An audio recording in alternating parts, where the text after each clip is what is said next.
And then somebody argues, if God does not have a wife, why do you say God can have a son? And I'm wondering, even the lower level organisms like amoeba doesn't need to marry, yet amoeba can give birth. And amoeba can split into two. One is father, one is son. So why is this such a big deal? Why is this such a big deal that the Almighty has a son? Meanwhile, when we read the Bible, we discovered that when God speaks, what goes out is not sound, it's a person. When God speaks, the voice of God walks. He said the voice of God came walking in the garden because he's the Almighty. So it's not a big deal that God has a son. And then they said, well, if both of them are God, why is Jesus saying the Father is greater than I? And I said it's simple administration. It's administration. The Son agreed with the Father that for the period that I'm on earth, my only job description is salvation. So operationally speaking, I reduce my scope to salvation. You who is in heaven, command the angels, do all the activities of God, but for me, I'll do only salvation. So in the context of responsibility and administration, the Father has become greater. And that's why I gave you the illustration yesterday.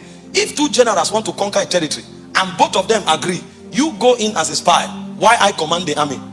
In the period where one general is acting as a spy, he may be a cleaner, he may even be a barber, and then you might insult him and say, come on, give me my change.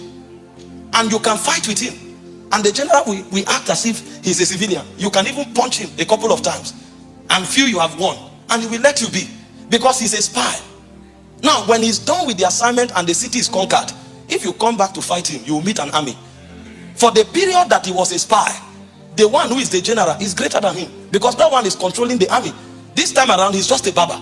It doesn't mean he's not a general in essence. It means for the corporate objective that we have, I will decide to surrender my powers so that I can infiltrate this territory for us to conquer. When we are done conquering this territory, he returns back as a general, sharing rank on equal level. So when Jesus was on earth, he was saving humankind. His whole operation was salvation. The Father was the one on the throne. The moment Jesus went to the cross and the assignment was over, he said, give back to me the glory that I had with you before the foundation of the world. Because before I came here, you and I are one. Return the glory back to me. And the glory was returned to him, because when he rose up from the dead, he said, all hail the King. All power in heaven and on earth has been given to me. So the glory I let go, I received it back when the assignment was over. So right now, Jesus is co-equal with the Father. But when he was on earth saving man, the Father was greater than him. Is this such a difficult thing?